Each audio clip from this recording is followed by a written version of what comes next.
अरे गोलमाल है भाई, सब गोलमाल है। आईपीओ अलॉटमेंट में गोलमाल कैसा? क्या आप आईपीओ में अप्लाई कर करके थक गए हैं और आपको कभी भी अलॉटमेंट नहीं मिलता?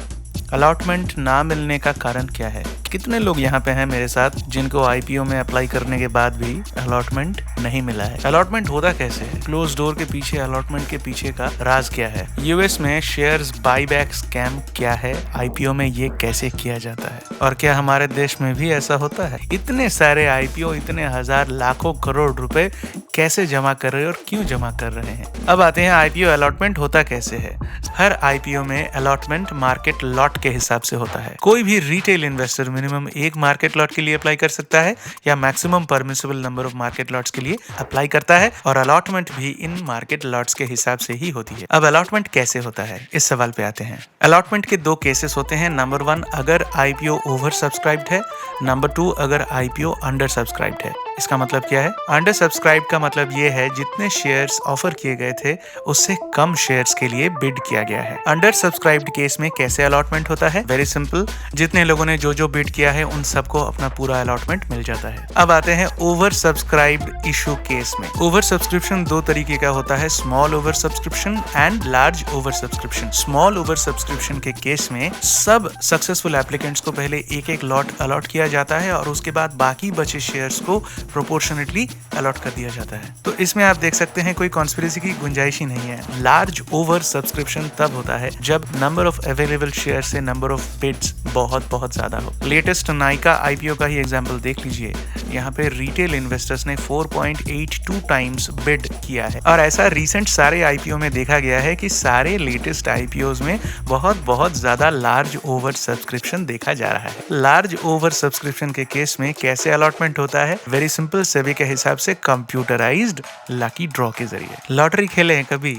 और लॉटरी खेले भी हैं तो लॉटरी जीते कितनी बार हैं आप? समझ लीजिए वही मामला कुछ रिसेंट आईपीओ अलॉटमेंट्स में भी हो रहा है। कंप्यूटराइज्ड लकी ड्रॉ में जिसका नंबर निकल रहा है वो बन रहा है लकी, और बाकी मेरे आपके जैसे अनलकी इन्वेस्टर्स हैप्पीएस्ट माइंड्स के 155% प्रीमियम पे लिस्टिंग का न्यूज देख के हाथ मलते रह जाते हैं। अब मामला यह है कि इतना ज्यादा ओवर सब्सक्रिप्शन क्यों हो रहा है? क्योंकि सारे आईपीओज अपने आईपीओ इशू से पहले बहुत ज्यादा एडवर्टाइजमेंट कर रहे हैं, सोशल मीडिया इन्फ्लुएंसर्स धमाके पे धमाका क्लेम कर रहे हैं और सारे आईपीओ के बारे में बड़े रिव्यूज दे रहे हैं। और जब इंटरेस्ट इतना ज्यादा हो तो फिर सब्सक्रिप्शन ज्यादा होगा ही होगा। सवाल हमको ये उठाना चाहिए कि ये लकी ड्रॉ ट्रांसपेरेंट कितना है? क्या इस लकी ड्रॉ को पब्लिक के सामने किया जाना चाहिए? क्या इस लकी ड्रॉ को एक ऐसे तरीके से ऑर्गेनाइज किया जाना चाहिए ताकि सब लोग लाइव टेलीकास्ट के जरिए इसको देख सकें और जिसको भी अलॉटमेंट हो उसको सामने सामने पता चल जाए कि हाँ अलॉटमेंट ऐसे हो रहा है। अभी का जो प्रोसेस है उसमें क्या कोई दावे के साथ कह सकता है कि इस प्रोसेस में कोई फ्रॉड नहीं हो रहा है? क्या ट्रांसपेरेंट